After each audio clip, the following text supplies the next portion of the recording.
Como acontece em praticamente todo o país, a macro-região também tem sido castigada pelos fortes temporais. Os alagamentos viraram rotina. A expansão urbana segue em ritmo acelerado.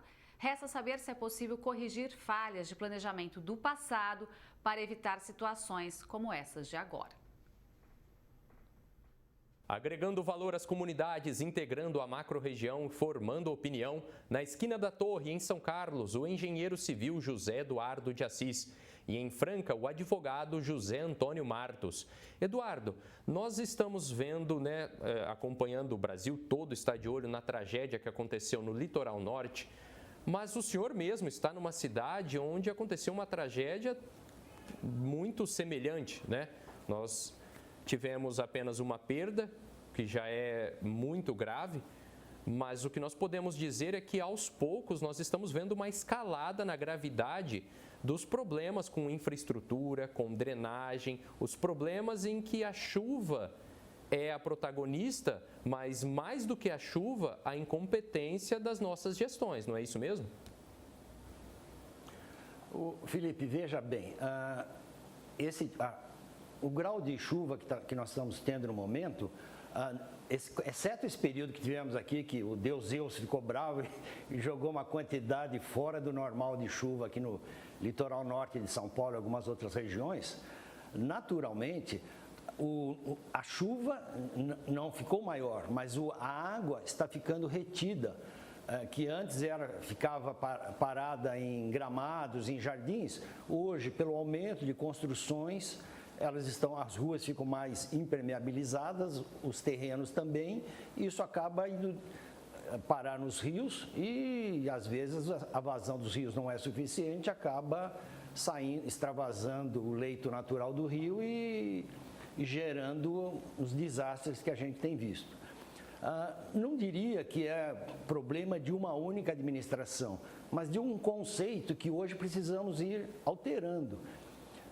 Antigamente, a população era menor, as casas tinham terrenos grandes, com jardins, essas coisas, uma jabuticabeira, o que seja, então infiltrava a água lá. Hoje, como as construções estão mais adensadas, a água que chove, ela rapidamente atinge o leito e extravasa. Isso, os administradores, as prefeituras municipais precisam ter esse cuidado, ter noção disso, para fazer que a água corra normalmente, tenha novos caminhos para ela percorrer, para não extravasar, ou então fazer um outro processo que é o de retenção dessa chuva antes de atingir os rios. Aqui em São Carlos, no momento, existem já 2 piscinões, vamos dizer assim, um deles já funcionando na Travessa 8 da Vila Prado, que ele retém um pouco do fluxo de água no córrego do Simeão. Isso é uma obra que não é feita do dia para a noite, tem que ser feita em todas as administrações.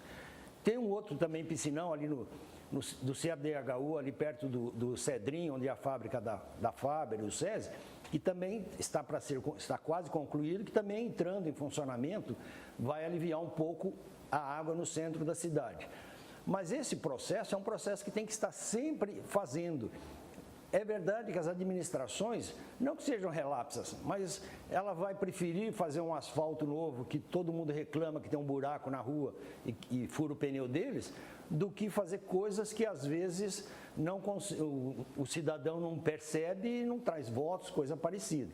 Então, isso tem que ser cobrado pela sociedade. E a EASC, onde eu pertenço, a Associação dos Engenheiros, Arquitetos e Agrônomos de São Carlos, tem constantemente procurado estar em contato com a Prefeitura, com o Poder Legislativo, com o Poder Judiciário, promovendo situações. Agora mesmo no mês de março nós vamos ter uma semana de engenharia, onde o tema deste ano é drenagem urbana. José Antônio, olhando para essa situação como o Eduardo apôs, não adianta pensar numa obra emergencial. Nós vamos ter que entrar num processo, né, de obras que às vezes um começa e é outro que vai inaugurar.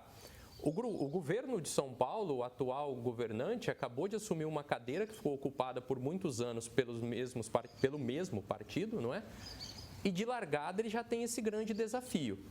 É hora de firmarmos um pacto para que o Estado tome conta dessa situação antes que ela fique incontrolável, ainda pior do que as tragédias que aconteceram?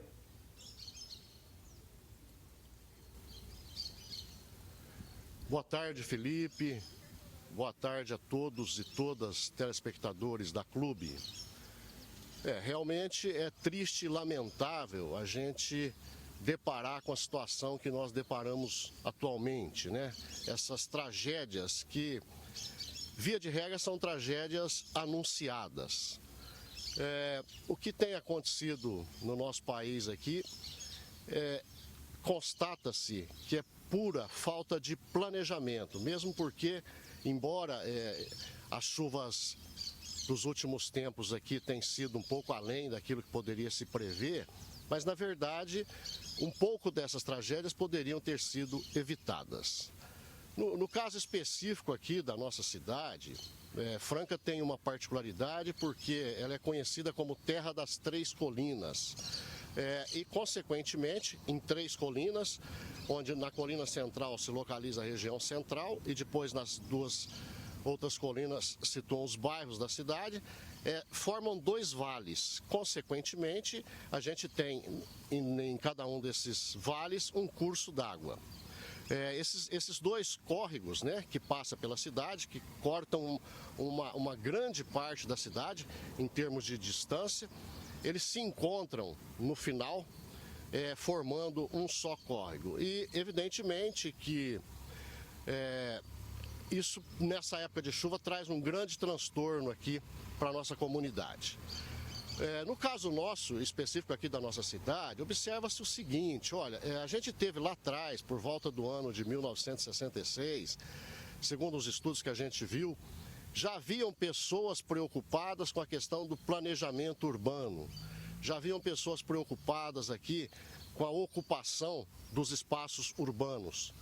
E o que aconteceu? Então, essas coisas não se dão por falta de legislação. Então, se a gente verificar o nosso plano diretor lá atrás, em 1966, 1967, e depois consolidado no ano de 2003, ele já trazia lá várias disposições acerca da questão, por exemplo, da proteção dos espaços dos nossos mananciais, né? A questão dos córregos que cortam as cidades, os principais, e os demais córregos que são pequenos afluentes, mas que se avolumam por ocasião dessas chuvas.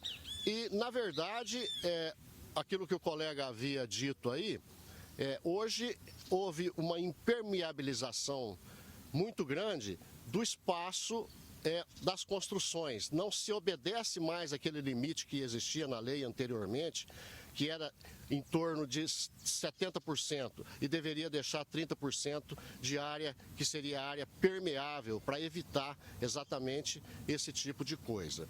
José Eduardo, nós temos uma escalada de gravidade, isso fica muito claro. As enchentes estão causando enchentes ou alagamentos, aquela água represada. São muitas cidades com graves problemas.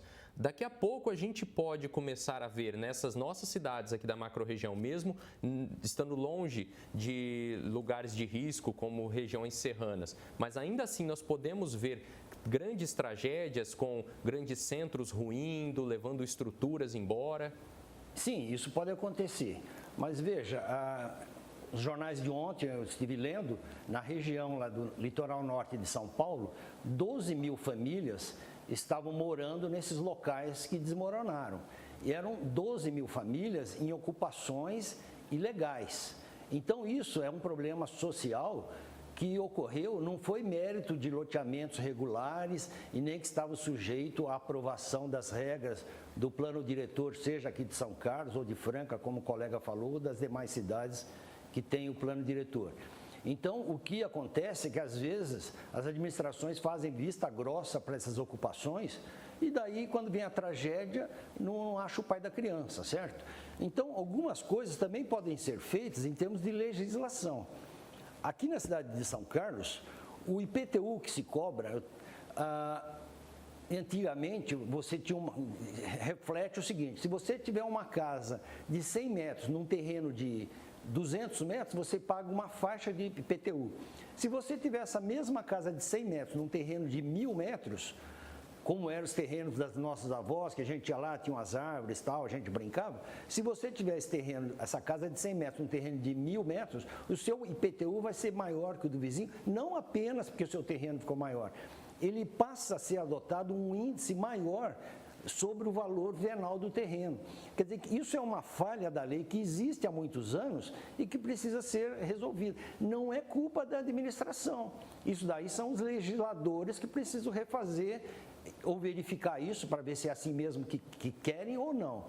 Outra coisa que existe na cidade de São Carlos, o plano diretor que foi feito aqui, na época, o pessoal estava muito preocupado com os imóveis históricos. Era uma época que tinha esse lado de preservação dos imóveis, não que eu seja contra de forma alguma.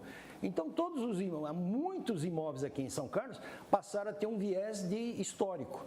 E daí, com isso, impediu a demolição ou a construção de outros imóveis. Esses imóveis estão sendo abandonados e acaba não tendo o cuidado que um proprietário ou morador teria com esses imóveis. Eles vão sendo abandonados e vão ficando para trás.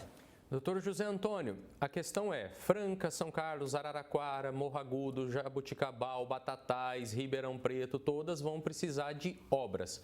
Vai ter dinheiro para essa turma toda?